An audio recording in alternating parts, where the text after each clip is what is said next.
শীতে একটু পিঠাপুলি তো থাকতেই হবে। আসলে বিকেলবেলা ঘুম থেকে উঠে বাচ্চাদেরকে নিয়ে আমরা হচ্ছে একটু বাইরে গেলাম।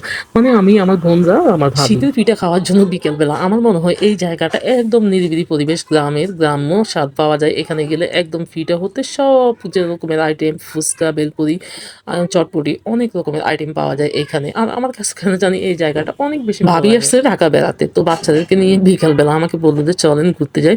তো আমি কিন্তু একদমই এই সুযোগটা হাতছাড়া করবো না, মনে মনে আগে থেকে ভেবে রাখছিলাম আর কি। এখানে আমার যেহেতু অনেক পছন্দের জায়গা, অনেক পছন্দের খাবারগুলো পাওয়া যায়, আর আমি যখন একটু ফ্রি হই বিকালবেলা এই জায়গাটায় চলে যাই। বোম্বাই মরিচ আর হচ্ছে চটপটি, বেলপুরি, ও সেই লাগে খেতে, কি বলবো। যদি একবার খান নিজে চোখে দেখেন এই জায়গাটা বা খেতে বসেন, তাহলে আপনাদের কাছে অনেক বেশি ভালো লাগবে, যেমনটা আমার কাছে লাগছে। মাটির চুলাগুলো কি সুন্দর না দেখতে। খালার হাতে এই শীতল পিঠা খাওয়ার জন্য অনেকেই ভিড় ধরে বসে আছে, তো আমরাও খেলাম। ওখানে গিয়ে খাওয়া দাওয়া শেষ করে একটু অন্যদিকে গেলাম। হাওয়াই মিঠাই দেখলে একসময় যেমনটা আমরা করতাম, এখন আমাদের বাচ্চারাও সেম অবস্থা। আমার ভাইয়ের ছেলে হচ্ছে দেখে বলতেছে আমাকে নিয়ে দাও এটা।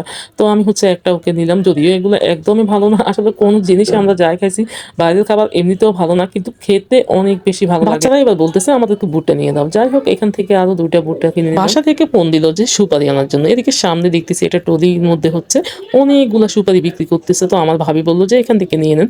মামাকে জিজ্ঞেস করলাম এগুলা কোত্থেকে নিয়ে আসতেন, বলে যে রাজবাড়ির সুপারি। আসলে প্রত্যেক ফ্যামিলির মধ্যে এমন কিছু লোক থাকে যারা অনেক বেশি পছন্দ করে সুপারি। মামাকে বললাম মামা সুপারিগুলো কত টাকা বলেন তো।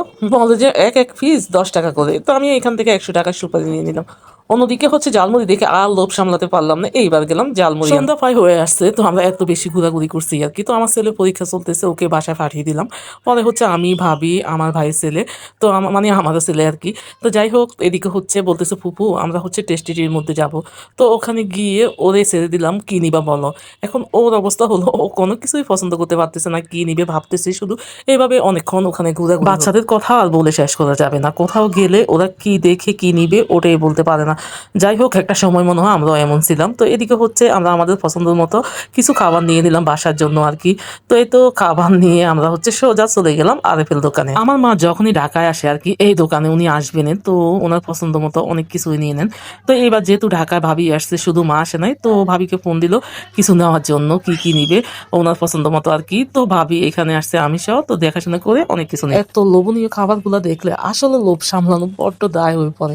এদিকে হচ্ছে পাপন বিক্রি করতেছে, তো এখান থেকেও নিয়ে নিলাম খাওয়ার জন্য। ফুল দেখলে আমার এত বেশি ভালো লাগে কি আর বলবো। ফুলের জায়গাটা বরাবরই আমার অনেক বেশি পছন্দের। তো যাই হোক, এখানে হচ্ছে কয়েকটা ফুল দেখলাম, তো এখান থেকে ফুল নিয়ে নিলাম। আর ফেসটা খোলার পরে দেখি ফুল নেওয়ার জন্য আগ্রহটা আরো বেশি বেড়ে গেছে। যখন নতুন কোনো ফুল বের হয় আর কি, তখনই নিতে মন চায়। ঘোরাঘুরি হলো, খাওয়া দাওয়া, কেনাকাটা। যাই হোক, পরে হচ্ছে বাসায় আসছি। তার বাসায় এসে রান্না করার জন্য এখানে মুরগি গুলা সুন্দর করে কষিয়ে নিতেছিলাম। ভিডিওটা আর বড় করবো না, সবাই ভালো থাকবেন, আমাদের জন্য দোয়া করুন। আল্লাহ হাফেজ, আসসালামু আলাইকুম, টাটা।